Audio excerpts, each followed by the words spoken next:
Lie back, put your headphones in, snuggle in tight. Are you all ready? Then let me read you a bedtime story, my dears. Let's begin.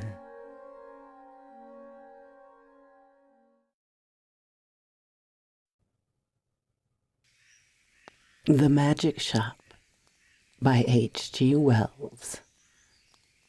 I'd seen the magic shop from afar several times. I'd passed it once or twice. A shop window of alluring little objects. Magic balls, magic hens, wonderful cones, ventriloquist dolls, the material of the basket trick, packs of cards that looked all right, and all sorts of other things.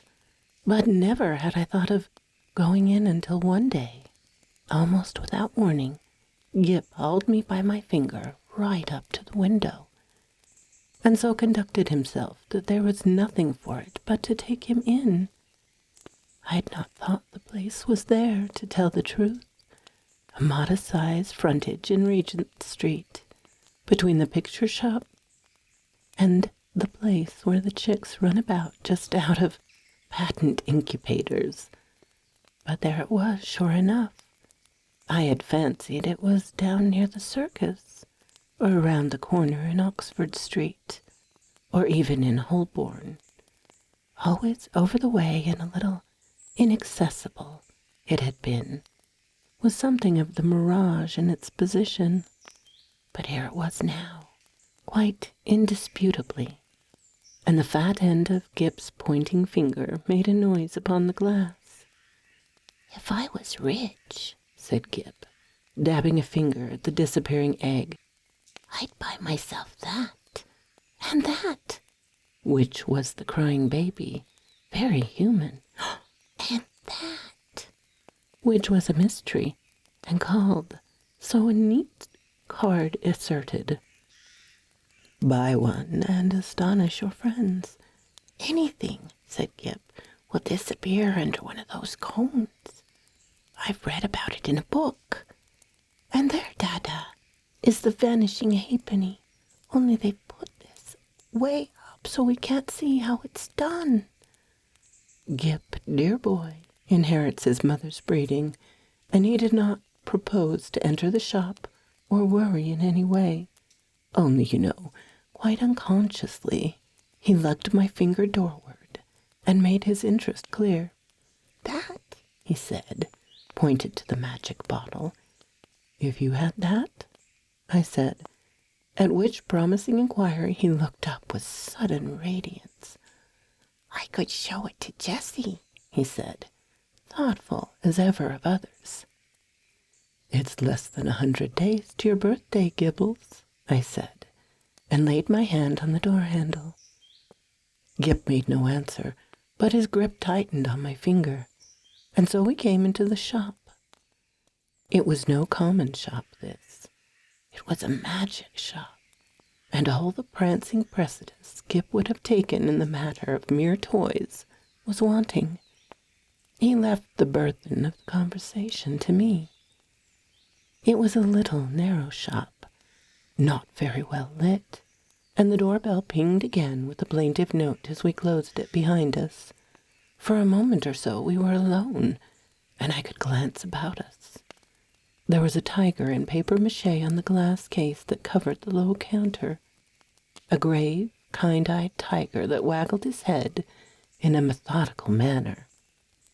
There were several other crystal spheres, a china hand holding magic cards, a stock of magic fish bowls in various sizes, and an immodest magic hat that shamelessly displayed its springs.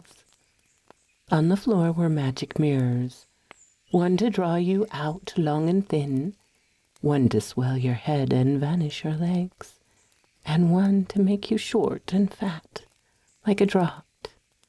And while we were laughing at these, the shopman, as I suppose, came in. At any rate, there he was behind the counter, a curious, sallow, dark man, with one ear larger than the other, and a chin like the toe cap of a boot. "What can we have the pleasure?" he said, spreading his long magic fingers on the glass case. So with a start we were aware of him. "I want," I said, "to buy my little boy a few simple tricks." "Legerdemain?" he asked. "Mechanical? Domestic?" "Anything amusing," said I.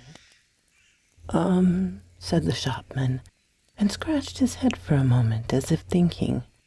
Then, quite distinctly, he drew from his head a glass ball. "Something in this way," he said, and held it out. The action was unexpected. I'd seen the trick done in entertainments endless times before. It's part of the common stock of conjurers, but I had not expected it here. "That's good," I said with a laugh. "Isn't it?" said the shopman. Gip stretched out his disengaged hand to take the object, and found merely a blank palm. "It's in your pocket," said the shopman, and there it was. "How much will that be?" I asked. "We make no charge for glass balls," said the shopman politely. "We get them." He picked one out of his elbow as he spoke. "Free." He produced another from the back of his neck and laid it beside its predecessor on the counter. Gip regarded his glass ball sagely, then directly took a look of inquiry at the two on the counter, and finally brought his round-eyed scrutiny to the shopman, who smiled. "You may have those too," said the shopman. "And, if you don't mind, one for my mouth. So." Gip counseled me mutely for a moment, and then, in a profound silence, put away the 4 balls, resumed my reassuring finger, and nerved himself for the next event. "We get all our smaller tricks in this way," the shopman remarked. I laughed in a manner of one who subscribes to a jest. "Instead of going to the wholesale shop," I said, "of course it's cheaper." "In a way," the shopman said, "though we pay in the end, but not so heavily as people suppose. Our larger tricks and our daily provisions and all the other things we want, we get out of that hat. And you know, sir, if you'll excuse my saying it, there isn't a wholesale shop, nor for genuine magic goods, sir. I don't know if you noticed our inscription, the Genuine Magic Shop." He drew a business card from his cheek and handed it to me. "Genuine," he said, with a finger on the word, and added, "There is absolutely no deception, sir." He seemed to be carrying out the joke pretty thoroughly, I thought. He turned to Gip with a smile of remarkable affability. You know, are you the right sort of boy?" I was surprised at his knowing that because, in the interests of discipline, we keep it rather secret even at home. But Gip received in unflinching silence, keeping a steady eye on him. "It's only the right sort of boy gets through that doorway."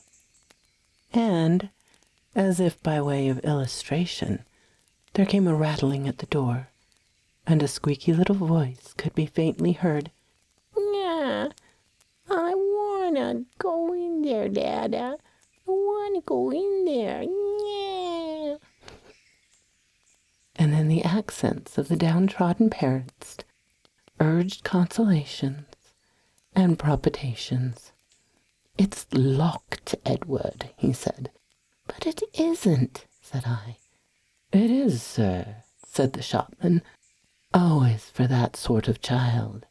And as he spoke, we had a glimpse of the other youngster, a little white-faced pallid from sweet-eating and over-sapid food, and distorted by evil passions, a ruthless little egotist, pawing at the enchanted pane. "It's no good, sir," said the shopman as I moved, with my natural helpfulness, doorward, and presently the spoilt child was carried off howling. "How do you manage that?" I said, breathing a little more freely. "Magic," said the shopman, with a careless wave of the hand, and behold, sparks of colored fire flew out of his fingers and vanished into the shadows of the shop. "You were saying," he said, addressing himself to Gip, "before you came in, that you would like one of our Buy One and Astonish Your Friends boxes." Gip, after a gallant effort, said, "Yes." "It's in your pocket." And leaning over the counter, he really had an extraordinary long body. This amazing person produced the article in the customary conjurer's manner. "Paper," he said, and took a sheet out of the empty hat with the springs. "String," and behold, his mouth was a string box from which he drew an unending thread, which, when he had tied his parcel, he bit off and, it seemed to me, swallowed the ball of string. And then he lit a candle at the nose of one of the ventriloquist dummies, stuck one of his fingers, which had become sealing wax red, into the flame, and so sealed the parcel. "Then there was the disappearing egg," he remarked, and produced one from within my coat breast and packed it, and also the crying baby, very human. I handed each parcel to Gip as it was ready, and he clasped them to his chest. He said very little, but his eyes were eloquent. The clutch of his arms were eloquent. He was in the playground of unspeakable emotions. These, you know, were real magics. Then, with a start, I discovered something moving about in my hat, something soft and jumpy. I whipped it off, and a ruffled pigeon, no doubt a confederate, dropped out and ran on the counter and went, I fancy, into a cupboard box behind the papier-mâché tiger. Said the shopman, dexterously relieving me of my headdress. "Careless bird, and as I live, nesting." He shook my hat, and shook out into his extended hand 2 or 3 eggs, a large marble, a watch, about a half a dozen of the inevitable glass balls, and then crumpled, crinkled paper. More and more and more, taking all the time of the way in which people neglect to brush their hats inside as well as out. Politely, of course, but with a certain personal application. "All sorts of things accumulate, sir. Not you, of course, in particular. Nearly every customer. Astonishing what they carry about with them."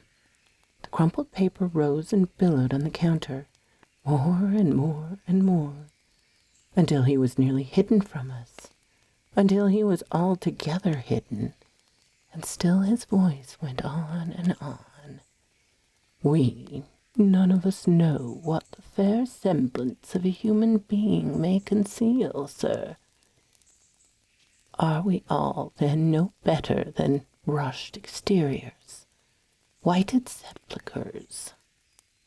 His voice stopped, exactly like when you hit a neighbor's gramophone with a well-aimed brick. The same instant silence, and the rustle of paper stopped, and everything was still. "Have you done with my hat?" I asked after an interval. There was no answer. I stared at Gip, and Gip stared at me, and there was our distortions in the magic mirrors, looking very rum and grave and quiet. "I think we go now," I said. "Will you tell me how much this comes to?" "I say," I said, on a rather louder note, "I want the bill and my hat, please." It might have been stiff from behind the paper pile. "Let's look behind the counter, Gip," I said. "He's making fun of us." I led Gip around the head-wagging tiger, and what do you think was there behind the counter? No one at all. Only my hat on the floor, and a common conjurer's lop-eared white rabbit, lost in meditation, and looking as stupid and crumpled as only a conjurer's rabbit can do. I resumed my hat, and the rabbit lolloped a lollop or so out of my way. "Dada," said Gip in a guilty whisper. "What is it, Gip?" said I. "I do like this shop, Dada." So should I said to myself, if the counter wouldn't suddenly extend itself to shut one off from the door. But I didn't call Gip's attention to that. "Pussy," he said, with a hand out to the rabbit as it came lolloping past us. "Pussy, do Gip a magic." And his eyes followed it as it squeezed through a door I had certainly not remarked a moment before. Then this door opened wider, and the man with one ear larger than the other appeared again. He was smiling still, but his eyes met mine with something between amusement and defiance. "You would like to see our showroom, sir," he said, with an innocent suavity. Gip tugged my finger forward. I glanced at the counter and met the shopman's eye again. I was beginning to think the magic just a little too genuine. "We haven't very much time," I said, but somehow we were inside the showroom before I could finish that. "All goods of the same quality," said the showman, rubbing his flexible hands together. "And that is the best. Nothing in the place that isn't genuine magic, and warranted through rum. Excuse me, sir." I felt him pull at something that clung to my coat sleeves, and then I saw he held a little, wriggling red demon by the tail. The little creature bit and fought and tried to get at his hand, and in a moment he tossed it carelessly behind the counter. No doubt the thing was only an image of twisted Indian rubber, but for the moment, and his gesture was exactly that of a man who handles some petty, biting bit of vermin. I glanced at Gip, but Gip was looking at the magic rocking horse. I was glad he hadn't seen the thing. "I say," I said in an undertone, and indicated Gip and the red demon with my eyes. "You haven't many things like that about, have you?" "None of ours. Probably brought it with you," said the shopman, also in an undertone, and with more dazzling smile than ever. "Astonishing what people will carry about with them unawares." And then to Gip, "Do you see anything you fancy here?" There were many things that Gip fancied here. He turned to his astonishing tradesman with mingled confidence and respect. "Is that a magic sword?" he said. "A magic toy sword. It neither bends, breaks, nor cuts the fingers. It renders the bearer invincible in battle against anyone under 18. Half a crown to 7 6 according to the size. These panoplies on cards are for juvenile knight errands and very useful. Shield for safety, sandals of swiftness, helmet of invisibility." "Oh, Daddy," gasped Gip. I had tried to find out what they cost, but the shopman did not heed me. He had got Gip now. He had got him away from my finger. He had embarked upon exposition of all his confounded stock, and nothing was going to stop him. Presently I saw with a qualm of distrust, and something very like jealousy, that Gip had hold of this person's finger, as usually he had hold of mine. No doubt the fellow was interesting, I thought, and had an interestingly fake lot of stuff. Really good faked stuff. Still, I wandered after them, saying very little, but keeping an eye on this prestidigital fellow. After all, Gip was enjoying it, and no doubt when the time came to go, we should be able to go quite easily. It was a long, rambling place, that showroom, the gallery broken up by strands and stalls and pillars, with archways leading off to other departments, in which the queerest-looking assistants loafed and stared at one, and with perplexing mirrors and curtains. So perplexing, indeed, were these that I was presently unable to make out the door by which we had come. The shopman showed Gip magic trains that ran without steam or clockwork, just as you set the signals, and then some very, very valuable boxes, soldiers that all came alive directly you took off the lid, and said, I myself haven't a very quick ear, and it was a tongue-twisting sound, but Gip, he has his mother's ear, got it in no time. Bravo, said the shopman, putting the men back into the box unceremoniously, and handing it to Gip. No, said the shopman, and in a moment Gip had made them all alive again. You'll take that box? Asked the shopman. Yes, we'll take that box, said I, unless you charge its full value, in which case it would need a trust magnate. Dear heart, no. And the shopman swept the little men back in, shut the lid, waved the box in the air, and there it was, in brown paper, tied up, and with Gip's full name and address on the paper. The shopman laughed at my amazement. This is the genuine magic, he said, the real thing. It's a little too genuine for my tastes, I said again. After that he fell to showing Gip tricks, odd tricks, and still odder the way that they were done. He explained them. He turned them inside out, and there was the dear little chap, nodding his busy bit of a head in the sagest manner. It did not attend as well as I might. Hey presto, said the magic shopman, and then would come the clear, small hey presto of the boy, but I was distracted by other things. It was being borne in upon me just how tremendously rum this place was. It was, so to speak, inundated by a sense of rumness. There was something a little rum about the fixtures even, about the ceiling, about the floor, about the casually distributed chairs.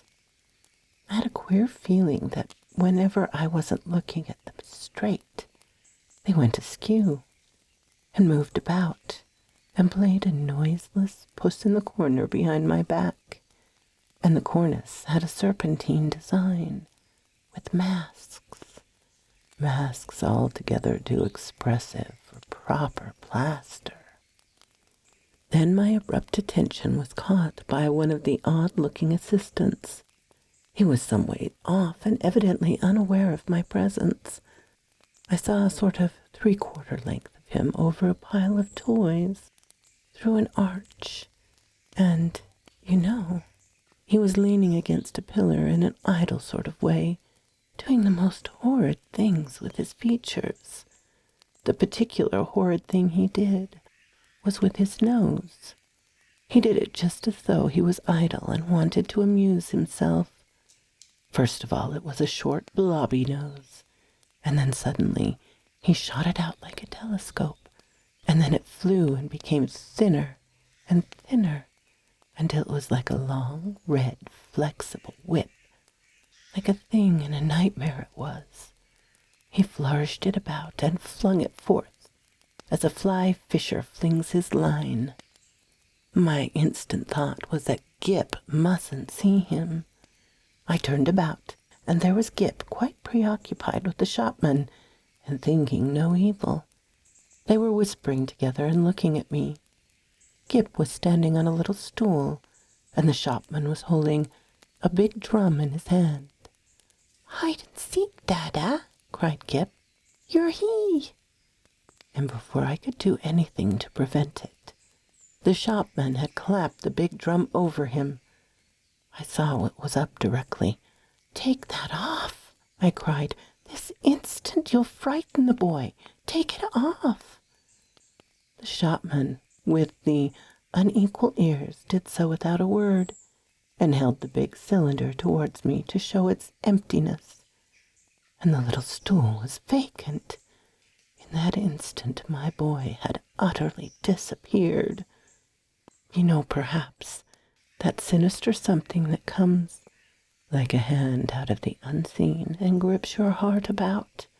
You know it takes your common self away and leaves you tense and deliberate, neither slow nor hasty, neither angry nor afraid. So it was with me. I came up to this grinning shopman and kicked his stool aside.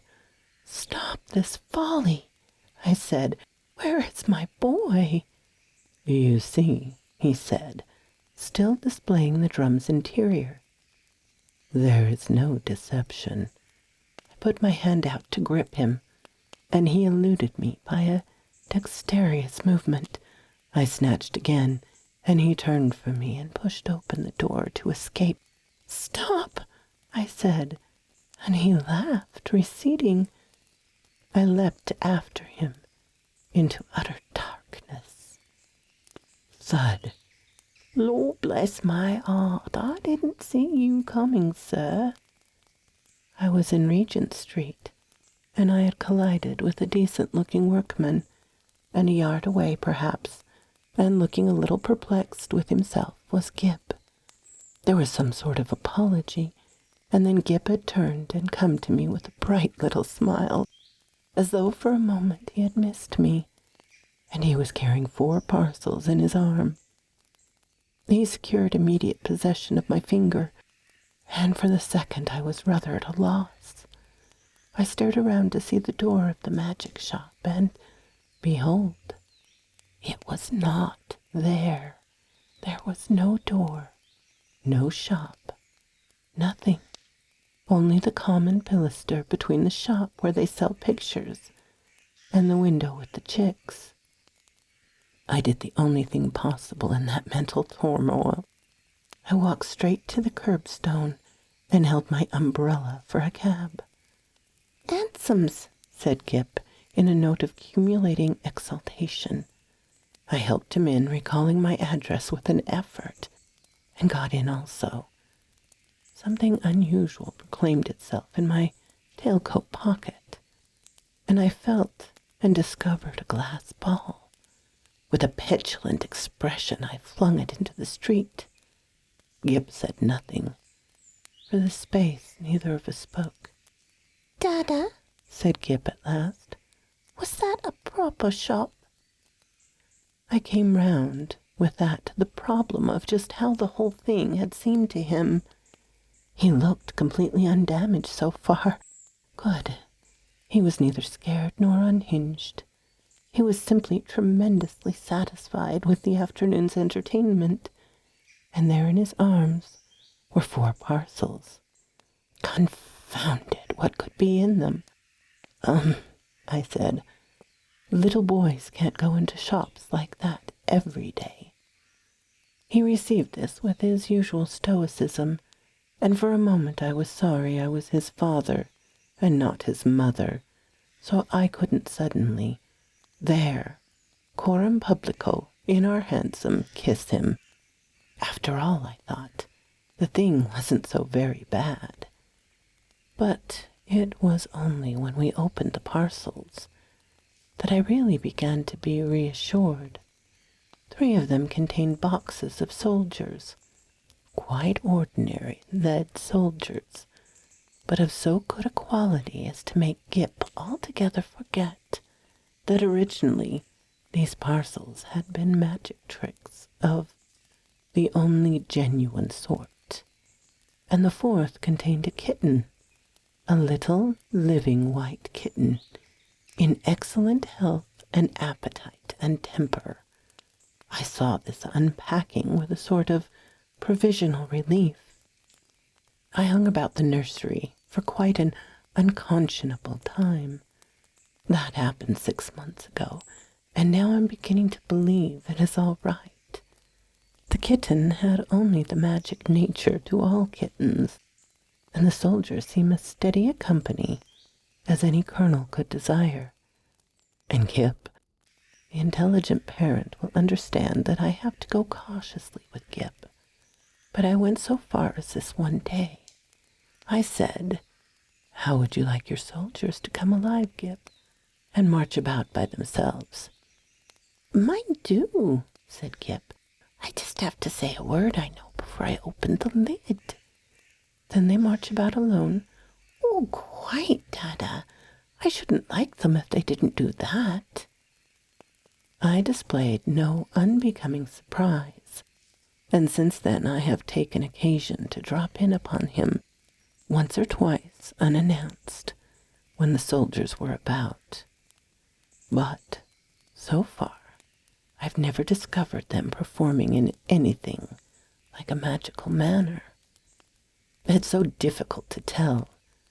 There's also a question of finance. I have an incurable habit of paying bills. I've been up and down Regent Street several times looking for that shop. I'm inclined to think, indeed, that in the manner honor it's satisfied, and that, since Kip's name and address are known to them, I may very well leave it to these people, whoever they may be, to send their bill in their own time. So quoth this raven. Sleep tight, my darlings.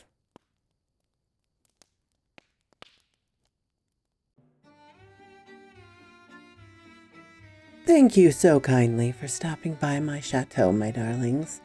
It does mean so much to me. Please, if you have not subscribed, as many of you have not, please do so. Give me a like so I know what you would like to hear. And comment. I always love to read your comments. And special thanks to my Patreon and membership supporters. Ciao, darlings.